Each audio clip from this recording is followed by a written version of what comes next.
అశ్వ సంవత్సరంలో కైలాస యాత్ర Shri Gayatri tours and travels 8977349696. అందరికీ నమస్కారం. Welcome to it's UTV. ప్రస్తుతం మనతో పాటు ఉన్నారు ప్రముఖ శ్రీ విద్య ప్రచారకులు, అంతేకాకుండా మైసూర్ అవధూత దత్తపీఠానికి ఆస్థాన విద్వాంసులు, వారెవరో కాదండి, డాక్టర్ క్రోవి పార్థసారథి గారు.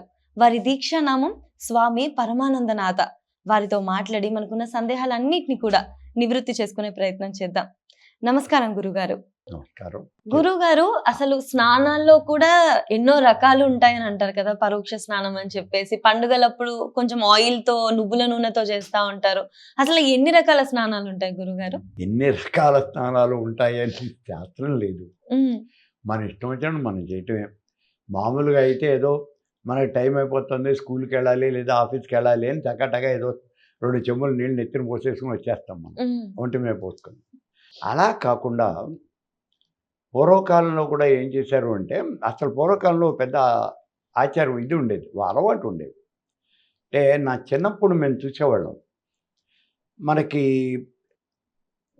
ఒంటి నిండా నూనె రాచి నలుగు పెట్టి స్నానం చేయించేటటువంటి వాళ్ళు విడిగా ఉండేవాళ్ళు, సపరేట్గా ఉండేవాళ్ళు. మా ఇంటి దగ్గర వాళ్ళు ఒరిస్సా నుంచి వచ్చినటువంటి వాళ్ళు ఉండేవాళ్ళు. అతన్ని ఓడ్రం మంగలి అనేవాళ్ళు. వాడి పేరేదో మర్చిపోయాను నేను. ఓడ్రం మంగలి అని ఉండేవాడు. అంటే ఒరిస్సా నుంచి వచ్చినట్టు అర్థం. అతని ప్రొఫెషన్ అదే. మా ఇంటికి మా నాన్న ఎప్పుడన్నా స్నానం చేయాలి అనుకుంటే చెప్పేవాడు, అరే వెళ్ళి వాడిని పిలుచు రండిరా అనేవాడు. మా పక్క సందులోనే ఉండేవాడు. వచ్చి ఏం చేస్తారు? అతన్ని చెప్పొస్తే, పొద్దున చెప్పొస్తే ఆయన సాయంత్రం వస్తానండి అనేవాడు. సాయంత్రం వచ్చేవాడు. వాడు వచ్చిన తర్వాత ఏంటి, ఈ స్నానం చేయదలుచుకున్నటువంటి వాళ్ళు కనుక అక్కడ కూర్చుంటే ముందు వాడు ఒళ్ళంతా నూనె రాస్తాడు. ఆ నూనె రాయటం అంటే ఉరికే ఇలా నూనె రాసేయటం కాదు, రాచినటువంటి నూనె ఎగిరిపోవాలి. మరి లేకపోతే ఉపయోగం ఉంది. నూనె రాచి ఆ తర్వాత స్నానం చేసి సబ్బెట్ రుద్దేస్తే మొత్తం నూనె అంతా డ్రైనేజ్ అప్పుడు కొట్టుకుపోతుంది. అలా కాదు, ఆ రాచినటువంటి నూనె నీ శరీరంలోకి ఎక్కాలి, అబ్జర్వ్ కావాలి. అబ్జర్వ్ కావాలంటే రాచిన నూనెని మనం గట్టిగా రుద్దాలి, చేతులతో రుద్దాలి. మనం కూడా ఇప్పుడు ఈ జిమ్లో ఎక్సర్సైజులు చేసేటప్పుడు ఒంటి నూనె రాసుకుంటాం. ఆ రాసుకున్నటువంటి నూనె గట్టిగా రాచేస్తే అది ఇంకిపోతుంది.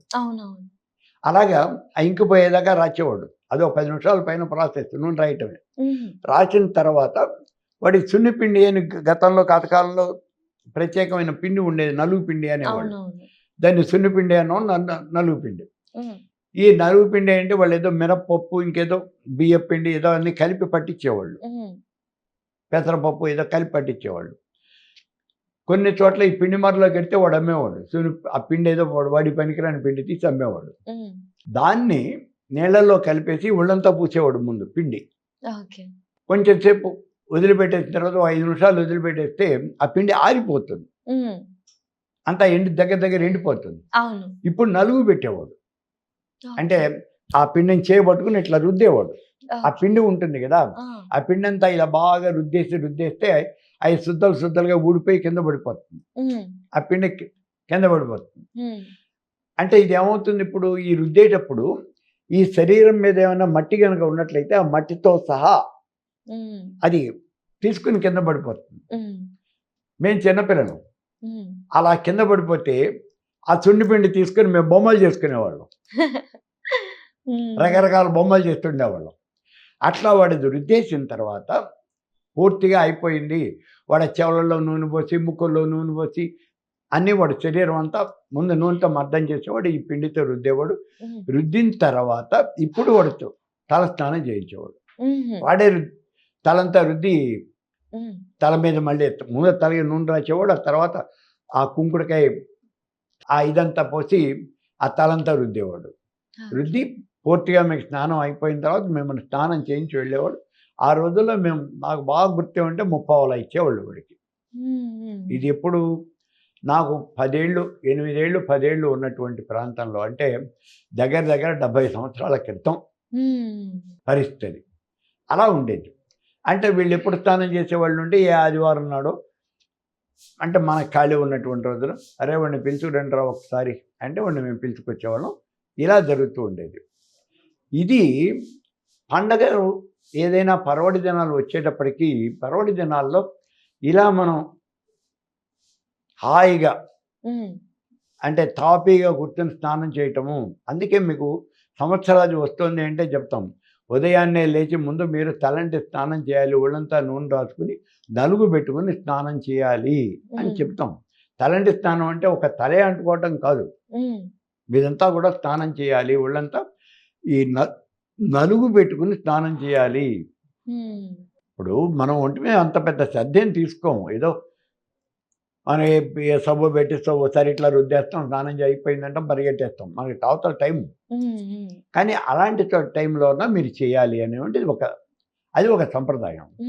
అది ప్రత్యేకంగా ఏం చెప్పారంటే, ఆడపిల్లలు అయితే శుక్రవారం నాడు స్నానం చేయాలి, మగపిల్లలు అయితే ఈ నలుగు పెట్టుకొని, మగపిల్లలు అయితే శనివారం నాడు చేయాలి. ఇట్లా ఏదో ఒక పద్ధతి అనేది అలా పెట్టారు. అదే చేయాలి అంటే అది అలవాటుగా వచ్చేసింది కాబట్టి అలాగే చేయాలి అని అంటున్నారు. ఇలా మనం స్నానం చేస్తూ ఉన్నాం. ఇదే ఇప్పుడు మనకి శుక్రవారం నాడు సామాన్యంగా వీలైనంత వరకు శుక్రవారం నాడే ఆడపిల్లలు ఇంట్లో స్నానం చేయటం అనేది జరుగుతుంది. అయితే మరి ఇవాళ రోజున అందరూ ఉద్యోగాలు చేసేవాళ్ళే, లేకపోతే స్కూల్కి వెళ్ళేవాళ్ళు. చిన్నపిల్లలు అయితే స్కూల్కి పరిగెట్టేస్తున్నారు. మరి నేను తలస్నానం చేస్తానండి, తిరుగుడిగా కూర్చునండి, సెలవుడిస్తాడు లేదు. అందుకని అందరూ ఆదివారం నాడే పెట్టుకున్నారు. ఇప్పుడు దొరికేది ఒక్కటే ఖాళీ కదా, అది కూడా దొరుకుతుంది అనే నమ్మకం లేదు. ఆ టైంకి ఏదైనా ఇంకేదైనా పని వచ్చింది అనుకోండి, లేకపోతే ఇంకెవరన్నా వచ్చారు, మనం అప్పుడు కూడా బిజీ అయిపోతాం. అందుకే మనం ఏం చేస్తున్నాం, ఇప్పుడు ఆడపిల్లలు కూడా హాయిగా క్రాఫ్ చేయించేసుకుంటున్నాం, ఈ తలస్నానం చేసేవంటి ఈ బాధ కూడా లేకుండా. పూర్వకాలంలో అయితే తలస్నానం అనేది తప్పనిసరిగా చెయ్యాలి, లేకపోతే ఈ వెంట్రుకలని వాసన కొట్టేస్తాయి. అదొక పెద్ద ప్రాబ్లంగా ఉండేది మనకి. అందుకే ఇవాళ రోజున పరిస్థితి నాకు తెలియదు, కానీ మా చిన్నప్పుడు అయితే మాత్రం తలకి రాసుకునేటటువంటి నూనెలు, వాసన వచ్చేటువంటి నూనెలు, సువాసనలు వెదజల్లే నూనెలు రాసుకునేవాళ్ళు. మా చిన్నప్పుడు మా ఇంటికి మందార నూనె అమ్ముతాను అని వచ్చేవాడు వాడు. వాడు ఏదో నూనె పట్టుకొచ్చేవాడు. ఆ మందార నూనె అన్నాడు, ఎర్రగా ఉండేది, మందార పూలు వేసి కాచానండి అనేవాడు. దాన్ని మేము మళ్ళీ కొబ్బరి నూనెలో కలిపి దాన్ని రాసుకోవాలి, నూనె మంచి వాసన వచ్చేది. అలాగే మందార నూనె, మొగల్ నూనె, నిమ్మ నూనె, ఇలాంటివన్నీ కూడా వాడు పట్టుకొచ్చేవాళ్ళు. అవి ప్రత్యేకంగా రాసుకునేవాళ్ళు. ఎందుకంటే ఆ తల వాసన రాకుండా మంచి సువాసనలు వెదజల్లుతాయని ఆ రోజున. సరే, ఇవాళ తలకి నూనె రాసుకోవటం అనేది అవుట్ ఆఫ్ ఫ్యాషన్ కదా, తలకి నూనె రాసుకోం కదా ఇవాళ. సరే, అలా జరుగుతూ ఉండేది. కాబట్టి ఇవాళ రోజున కూడా అదే ఆచారం అనేది కంటిన్యూ అవుతుందా అని అంటే ఇది కొంచెం మనకి దేశకాలమాన పరిస్థితులను బట్టి ఆచారాలు, వ్యవహారాలు మారిపోతూ ఉంటాయి. ప్రతిసారి ఒకే రకంగా ఉండవు. గతంలో ఏదో ఇలా చేశారు కదా, పూర్వకాలంలో అయితే భోజనం చేయటం అంటే అరిటాకులో మాత్రమే భోజనం చేసేవాళ్ళు, ప్లేట్స్లో అసలు తినేవాళ్ళు కాదు. అసలు ఎక్కడ అరిటాకే భోజనం చేసేవాళ్ళు. ఇళ్లలో కూడా మన ఇంట్లో మనం భోజనం చేసేప్పుడు కూడా అరిటాకులు తెచ్చుకుని భోజనం చేసేవాళ్ళు. అందులో పెద్దవాళ్ళు కనుక అయితే తప్పనిసరిగా అసలు వాళ్ళు కంచాల్లో భోజనం చేసేవాళ్ళు కాదు. తింటే వెండి కంచంలో తినేవాళ్ళు, లేదు ఆకుల్లో తినేవాళ్ళు. ఆకులు ఎప్పటికప్పుడు ఆకులు వాళ్ళు కుట్టుకునేవాళ్ళు, ఆకులు తయారు చేసుకునేవాళ్ళు, అడ్డాకులు తయారు చేసుకునేవాళ్ళు. అలాగే బాదం చెట్లు ఉండేవి, మా దొడ్లలో బాదం చెట్లు ఉండేవి. ఆ బాదం ఆకులు అంటే ఇంత ఉంటాయి బాదం ఆకులు.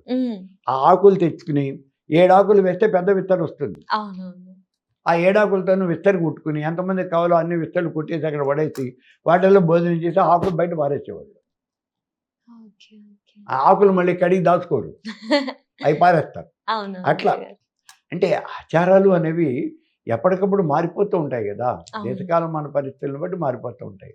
అట్లాగే ఇవాళ మనకి తలస్నానం చేయటం కూడా శుక్రవారం నాడు చేయాలి నిజమే, కానీ ఇవాళ శుక్రవారం కుదరదు, ఏం చేద్దాము, ఆదివారం పెట్టుకుంటాం. ఈ బాధలు పడలేకే అసలు పరిగెత్తుకుంటూ ఆఫీస్కి వెళ్ళిపోతున్నాం. మరి ఇప్పుడు ఈ తలకాయ దూకోవటం అంటే ఇది కూడా ఎక్కడ దూతాం. అందుకే మనం చక్కగా నీట్గా ఈ భుజాల దాకానో లేకపోతే ఇంకొంచెం పైకో మన వీలుని బట్టి అవి కాస్త కట్ చేయించుకుని, ఏమిటంటే ఇవాళ ఇదే ఫ్యాషను, ఏదంటే అదే ఫ్యాషను. మనం 10 మంది ఏది వాడుకుంటే ఏది ఉపయోగిస్తే అదే ఫ్యాషన్ కదా, కాదనేది ఏముంది. కాబట్టి ఇలా ఇవాటి కాలం అనేది నడిచిపోతూ ఉన్నదంటే. ఓకే గురుగారు. గురుగారు చేయవలసిన రోజు అంటే యాక్చువల్‌గా ఒకప్పుడు శుక్రవారం చేసేవాళ్ళు. ఇప్పుడు ఎవరి వీలు బట్టి వాళ్ళు చేస్తున్నారు. అంటే చేయకూడని రోజని ఏమైనా ఉంటదా? ఈ రోజు ఆడపిల్లలు చేయకూడదు అని? చెయ్యాలి, చేయకూడదు అనేటటువంటివన్నీ మనం పెట్టుకున్నటువంటి ఆచారాలేనమ్మా. హ్మ్. అన్నీ మనం ఏర్పాటు చేసుకున్నటువంటివే. శనివారం మగపిల్లలే చేయాలి, ఆడపిల్లలు చేయకూడదు. శుక్రవారం నాడే ఆడపిల్లలు చేయాలి అని మనం ఏర్పాటు చేసుకున్నటువంటి ఆ రోజున పెద్దవాళ్ళు అలా చెప్పారు. మనం గుడ్డిగా ఫాలో అయిపోయినాం. హ్మ్. తప్ప ఒప్ప అనేది నీకు అసలు అవుట్ ఆఫ్ క్వశ్చన్ అది. ఓకే. అది ఒక ఆచారం కింద వచ్చేసింది. హ్మ్. ఈ ఆచారంలో కూడా మీ ఇంట్లో ఒక ఆచారం ఉండొచ్చు, మా ఇంట్లో ఇంకో ఆచారం ఉండొచ్చు. అవును. మీ ఊరి ఆచారానికి, మా ఊరి ఆచారానికి తేడా ఉంటుంది. హ్మ్. ఈ ఆచారాల్లో దేశాచారం వేరు, గ్రామాచారం వేరు, హ్మ్. అలాగే ఇంట్లో ఉండేవంటి ఆచారం వేరు. ఇవన్నీ కూడా రకరకాలుగా ఉంటాయి. హ్మ్. ఇప్పుడు మీ ఇంటికెళ్తే చెప్పులు మీరు రాగానే వాకిట్లో వదిలిపెట్టేస్తే లోపలికి వస్తారు. హ్మ్. మా ఇంటికొస్తే మేము చెప్పులు బయట వదిలిపెట్టం కాదండి. అక్కడ చెప్పుల స్టాండ్ ఉంటుంది. ఆ స్టాండ్‌లో పెట్టేయాలి. స్టాండ్‌లో ఇది జస్ట్ అవునవును. చిన్న డిఫరెన్స్ అంతకన్నా ఏం లేదు. హ్మ్. ఇవన్నీ ఇలా ఈ ఆచారాల్లోనే అలా వచ్చేసినాయి. అలాగే దాన్ని వాళ్ళు ఫాలో అయిపోయారు ఇప్పటివరకు. సరే ఇప్పుడన్నీ మార్పులు, చేర్పులు అనేవి వస్తూ ఉన్నాయి. వాళ్ళు మార్చేస్తూ ఉన్నారు. ఓకే. ఓకే. ఎవరి వీలుని బట్టి వాళ్ళు. శివరాత్రి రోజు కూడా కొంతమంది గురుగారు నేను విన్నాను. తెలీదు అంత పూర్తిగా. ముందు రోజు తలస్నానాలు చేస్తారు. ఎందుకంటే శివరాత్రి రోజు క్లీనింగ్ చేయకూడదు, మురికి చేయం ఎళ్ళకూడదు కదా! అని చెప్పి. హ్మ్. శివరాత్రి అంటే మరి హ్మ్. మహాపర్వడి పుణ్యకాలం కదా అది. హ్మ్. హ్మ్. ఆ రోజున ఉదయం నుంచి మర్నాడు ఉదయం దాకా అది 24 అవర్స్ చాలా పర్వడి పుణ్యకాలమే. హ్మ్. అందుకని ఆ రోజున మనం ఇంట్లో బూజు దులుపుకోవటం అవునవును. ఇట్లాంటి పనులేం చేయకూడదు. చెయ్యం. తలస్నానం కూడా చేయకూడదా అప్పుడు? తలస్నానం కూడా ఆ! తలస్నానం అంటే ఏకంగా స్నానం ఇప్పుడు హ్మ్. తలస్నానం దగ్గరికొచ్చేటప్పటికి ఇందాక మనం చెప్పుకున్నటువంటి తలస్నానం అది వేరు. హ్మ్. అది ఒళ్ళు నలుగు పెట్టి మనం చేసుకునేది. హ్మ్. ఈ తలస్నానం అంటే నెత్తి నిండా నీళ్లు పోసుకోవటం. హ్మ్. మగవాడికి ఎప్పుడు కూడా పురుషుడికి ఎప్పుడు కూడా తలస్నానమే చేయమని చెప్పారు. హుహు. ఎందుకని అంటే పూర్వకాలంలో ఈ క్రాఫ్ అనేది ఇలా ఉండేది కాదు. హ్మ్. వాడు బ్రాహ్మణుడైనా, బ్రాహ్మణేతరుడైనా ఏ కులానికి సంబంధించినవాడైనా హ్మ్. అందరూ కూడా గుండె చేయించుకునేవాళ్ళు అందరికీ పిలక ఉండేది. ఓకే. మన భారతదేశంలో ఉన్నటువంటి వాడు భారతీయుడు అంటే వాడి పిలక ఉండేది. హుహు.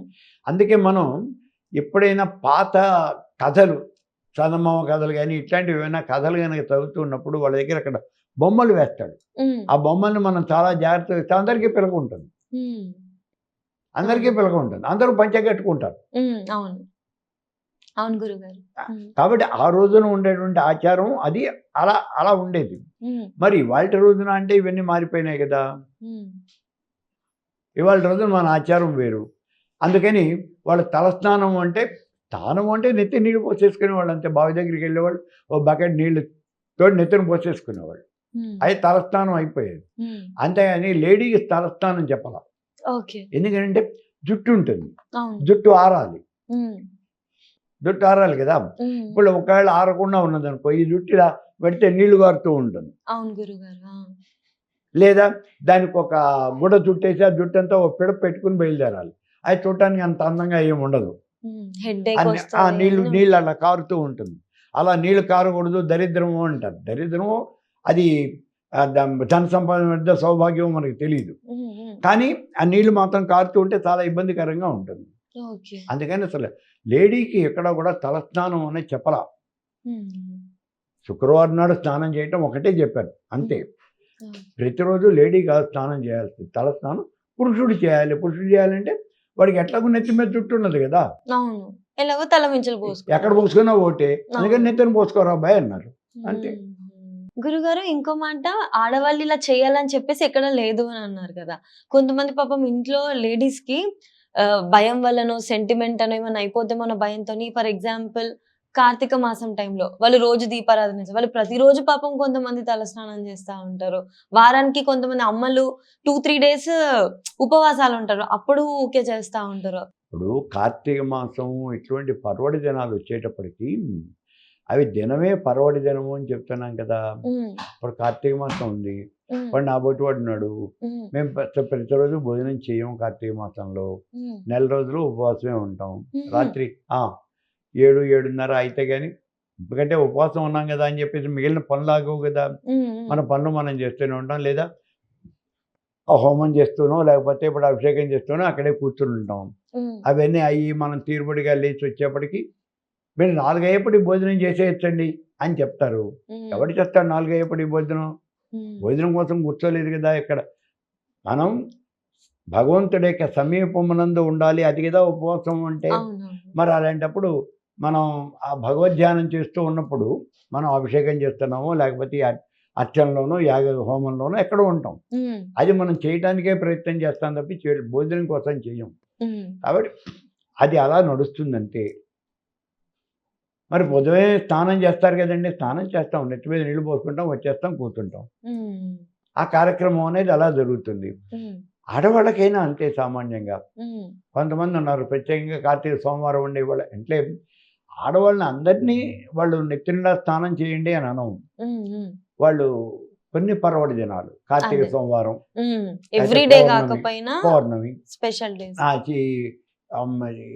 మహాశివరాత్రి ఇలాంటి ఈ రోజుల్లో వాళ్ళు స్నానాలు చేయటం అనేది జరుగుతుంది. వాళ్ళు కూడా తల స్నానం చేస్తారు. మరి చేస్తారు అంటే అది ఒక సెంటిమెంట్ కదా. అవునవును, అలా స్పెషల్ డేస్ లో ఇప్పుడు కార్తీక మాసంలో కార్తీక సోమవారం చేయడం వరకు బాగుంటుంది, కానీ కార్తీక మాసం అంతా మేము ఉపవాసం చేస్తున్నాం ప్రతిరోజు చేయడం అనేది అలవాటు ఆచారాన్ని బట్టి ఉంటుందమ్మా. ఇంట్లో వాళ్ళందరికీ అదే అలవాటు ఉంది, అది మార్చలేదు. ఇంట్లో భర్త ఇప్పుడు స్నానం చేసి పొద్దున్నే స్నానం చేసి ఇప్పుడు నాబట్టి పడినాడు, నేను వెళ్ళిపోయి హోమానికి కూర్చుంటాను, నేను గురించి నేను పట్టించుకోను, నేను హోమానికి వెళ్ళిపోతాను లేదా అభిషేకం చేసుకుంటూ కూర్చుంటాను సాయంత్రం దాకా. అప్పుడు భార్య ఏం చేస్తుంది? ఆవిడకేం పని లేదుగా, ఇప్పుడు ఇంట్లో ఏం వంట చేయక్కర్లేదు కదా. కాబట్టి ఆవిడ ఖాళీ ఉన్న సమయంలో వచ్చి తను కూడా హోమానికి కూర్చుంటుంది, లేదా అభిషేకం చేస్తుంటే వచ్చి పక్కన కూర్చుంటుంది వీలైనంత వరకు, అంతే కదా. మరి కూర్చోవాలంటే అప్పుడు ఆవిడ కూడా చేయాల్సింది ఆటోమేటిక్గా, అసలు చేయాల్సిందే అని కాదు, ఆటోమేటిక్గా వాళ్ళు కూడా చేయాలి అని అనిపించేస్తుంది అంతే మనం చేస్తున్నప్పుడు. ఎందుకనంటే నేను మొన్న ఏదో వాళ్ళెవరో హోమానికి వస్తాము అన్నారు, సరే రండి అని చెప్పాను. రాత్రిపూట మాట్లాడుతున్నారు వాళ్ళు, 7:30-8 వచ్చారు, వాళ్ళు మాట్లాడుతున్నారు. అలాగేనే రేపు పొద్దున్న రండి, మర్నాడు ఆదివారం అంటే రేపు పొద్దున్న రండి 9 మీరు వచ్చేయండి, మనం మొదలు పెట్టేద్దాం హోమం అని చెప్పాను నేను. సరే వాళ్ళు వెళ్ళిపోయారు. వెళ్ళిపోయిన తర్వాత అక్కడే ఉన్నాడు మా మనవడు, ఉన్నాడు అక్కడ. వాడు చిన్నపిల్లవాడు, 7 ఉన్నట్టుంది. వాడు అడిగాడు, తాతయ్య రేపు హోమం ఉందా అన్నాడు. ఉందిరే నాన్న అన్నాను. నన్ను పిలువు, నేను వస్తాను అన్నాడు. ఓకే, వచ్చాడంటే వచ్చాడు కూర్చున్నాడు. ఇప్పుడు ఇది ఏమవుతుందంటే పెద్దవాళ్ళు చేస్తూ ఉంటే చిన్నపిల్లలు ఆటోమేటిక్గా మిగిలిన వాళ్ళు ఆటోమేటిక్గా వాళ్ళు ఫాలో అయిపోతారు. అదే కంపలీనా అవ్వాలా, నేను అవను, తన్ని పెట్టి పడుకుంటాను, పడుకొని వాళ్ళే వద్దని లేదు. కానీ సామాన్యంగా మనం చేస్తూ ఉంటే మన ఫాలోయర్స్ మన కింద ఉన్నటువంటి వాళ్ళు చిన్న పిల్లలంతా కూడా ఆ పనులు చేస్తూనే ఉంటారు. అందుకని ఇంట్లో వాళ్ళు కూడా మరి స్నానం చేస్తారంటే నేను రోజు పొద్దునే లేచి 4 స్నానం చేసినప్పుడు మరి ఇంట్లో మిగిలిన వాళ్ళు చేయాలని అనుకుంటారు, ఆటోమేటిక్గా చేస్తారు. ఇప్పుడు మాకంటే 3:30, 4 అయ్యేప్పటికి లేచి స్నానం చేసి కనీసం 4:30 కల్లా అభిషేకం మొదలు పెట్టేయాలి. కాకపోతే 7 అయ్యేప్పటికి నాకు ఏకాదశి రుద్రాభిషేకం అవ్వదు. అవ్వాలి అంటే మరి చేయాలి కదా. మరి చేయాలంటే నాకేమన్నా అందించాలి అంటే ఇంట్లో మిగిలిన వాళ్ళు కూడా చేసే ఉండాలి కదా. ఆటోమేటిక్గా వచ్చేస్తారు. అదేదో పుణ్యకార్యము అని వాళ్ళు భావన చేసినప్పుడు ఆటోమేటిక్గా వాళ్ళు కూడా వచ్చి ఏమవుతుంది, నేను కూడా కొబ్బరికాయ కొడతాను, 1 కాదు 2 కొట్టు, ఎవరు వద్దన్నారు. ఇప్పుడు కొట్టండి, మీరు కూడా నెత్తి నీళ్ళు పోయండి, ఎవరు పోస్తే ఏమైంది, పోయింది. సో ఆటోమేటిక్గా అలవాటు అయిపోతుంది, వాళ్ళు కూడా ఇన్వాల్వ్ అయిపోతారు. అదే కంపల్సరీగా చేస్తున్నాము అని అనిపించదు. ఇప్పుడు మనం హోమం 6 గంటల దాకా నేను హోమం చేస్తాను, ఇప్పుడు వాళ్ళు 5ంటికే కిందికి వచ్చేస్తారు. కిందికి వచ్చేసి ఆ వంట కార్యక్రమాలు ఏవో ఉంటాయి కదా, ఆ వంట కార్యక్రమాలు చేసుకుని మనం పైనుంచి కిందికి వచ్చేప్పటికి ఆ దేవుడికి పూజ చేయడానికి కానీ నివేదన కానీ అన్నీ రెడీ చేసి పెట్టేస్తారు. ఆ పని పూర్తి చేసుకుని 7 అయ్యేప్పటికి మనం భోజనం చేసేస్తాం. అంతపాటు వాళ్ళు కూడా ఉపవాసమే కదా, అందుకని భోజనం చేస్తాం, పని అయిపోతుంది. ఇవన్నీ కూడా అలా ఒకళ్ళ దాంతో ఒకటి లింక్ అయి ఉంటాయి ఇవన్నీ కూడా. అంతేగాని ఏదో వాళ్ళు చేసి తీరాలి, వాళ్ళు నెత్తి మీద మనం కూర్చున్నాం అలా ఏం ఉండదు. ఆటోమేటిక్గా పనులన్నీ జరిగిపోతాయి అంతే. ఓకే గురుగారు, చాలా చక్కగా చెప్పారు గురుగారు. ధన్యవాదాలు.